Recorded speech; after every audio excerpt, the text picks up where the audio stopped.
నేను మీ అందరి ఆదరాభిమానాలతో ఎమ్మెల్యేగా ఎన్నికయ్యాను. ఎమ్మెల్యే ఎన్నికల సందర్భంగా చెప్పాను, అవకాశం ఇస్తే అభివృద్ధి చేస్తాను అని.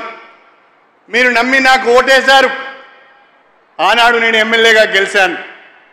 ఎమ్మెల్యేగా గెలిచిన తర్వాత ప్రతిపక్షంలో కూర్చోవలసి వచ్చింది.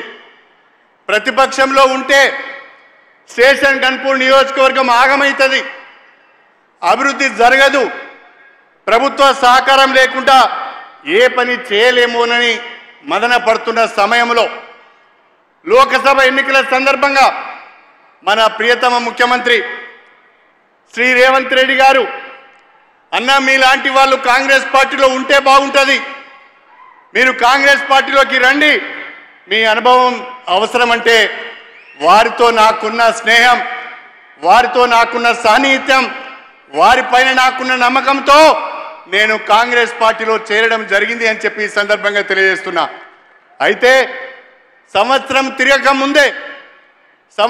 తిరగక ముందే మన నియోజకవర్గ అభివృద్ధికి సంబంధించి అడిగిందే తడవుగా ప్రతి ఒక్క అభివృద్ధి కార్యక్రమానికి మంజూరీ ఇచ్చిన అత్యంత సహృదయులు, అత్యంత ఆదరాభిమానాలు మన పట్ల చూపించే వ్యక్తి మన ముఖ్యమంత్రి రేవంత్ రెడ్డి గారు అని చెప్పి ఈ సందర్భంగా గుర్తు చేస్తున్నా.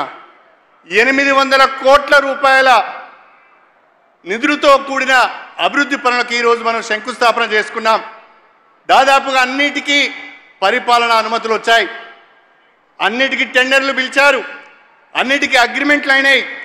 ఈనాడు మన ముఖ్యమంత్రి గారి చేతుల మీదుగా శంకుస్థాపన చేసి రేపటి నుంచి పనులు ప్రారంభించాలన్నదే నా ఆలోచనగా మీ అందరికీ సవినయంగా తెలియజేసుకుంటున్నా. ఈరోజు ముఖ్యమంత్రి గారి సమక్షంలో వేదిక సాక్షిగా, మీ అందరి సాక్షిగా నేను మీకు ఒక మాట ఇస్తున్నాను.